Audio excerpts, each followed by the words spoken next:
I have got to get me one of those.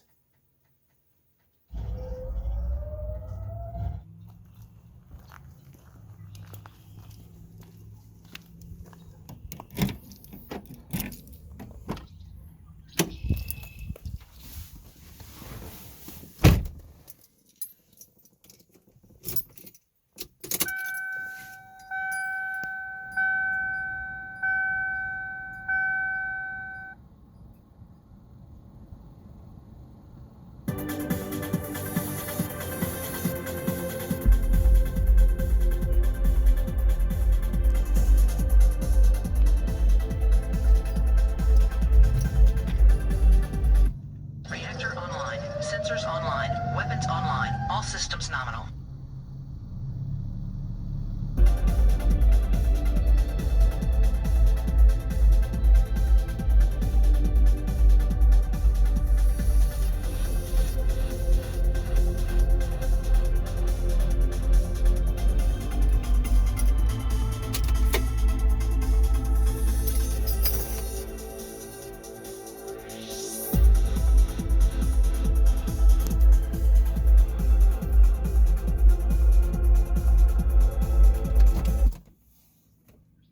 Shutdown sequence initiated.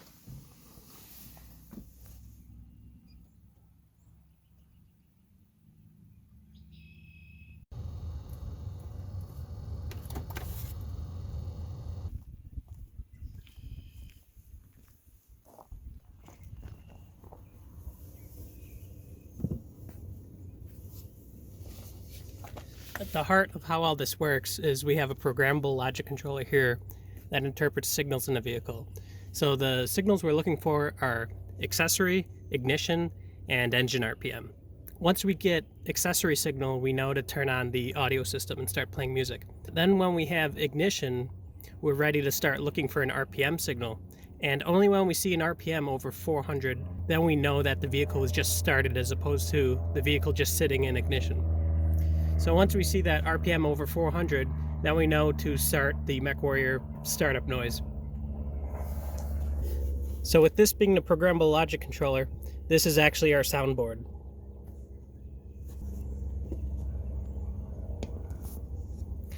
So what this soundboard is, it has 128 megabytes of onboard memory where you can just load a bunch of MP3 files on it. Those MP3 files can be like named 001, 002, 003, etc. So when we want to request an audio to play, I have 4 wires that go to this sound module. So using binary, we have 4 bits, which means we have up to 15 audio files that we can play. So when you command, like, let's say sound file 001 is the startup noise. When those bits go active here, so 0, 0, 0, and 1, it starts playing that MP3 file. That comes out of just your standard 3.5 millimeter audio jack, and it goes into this DSP. It actually goes into the DSP's phone input. So for hands-free calling, you normally get a signal of when you receive a phone call to like mute whatever's playing and play your phone audio instead. So that's where this is going. This is going to the phone input of here, and then that mute signal I was just talking about is also generated by this PLC.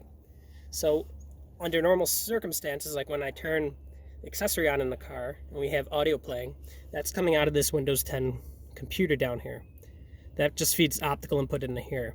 But in the event where we want to play back audio, we do the binary interface here, and at the same time we also send a signal to the DSP to tell it to switch to its phone input.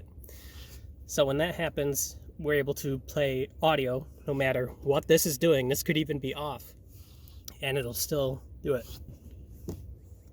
So we can actually see the status on the PLC with these LEDs. So over here are where the outputs to the sound module are, and you'll see when we command a sound to play, you'll see the essentially the binary address light up here, as well as an output trigger to toggle this guy. So I'm gonna close the lid and let this guy play.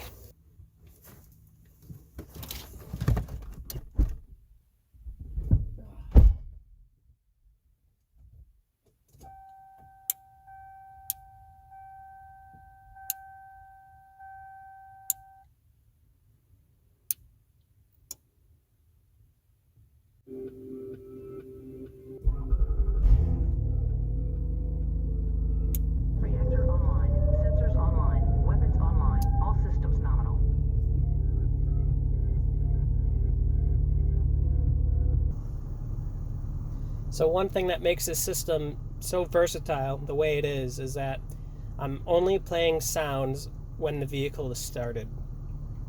In the previous generations of this, I would just play that startup noise when the computer would turn on. In the instance of like Windows XP, it would be instead of the turn on jingle of Microsoft, it would just be the startup noise. That worked kind of okay, except for the fact that a Windows XP computer took almost a solid minute to turn on. So you'd already be driving, half a mile away from your house or something, and then you hear that noise, and that was just sort of annoying. In later versions of Windows, I was able to fast boot it and get that a little bit quicker, but it was like still kind of annoying. It was detached from the actual startup feel.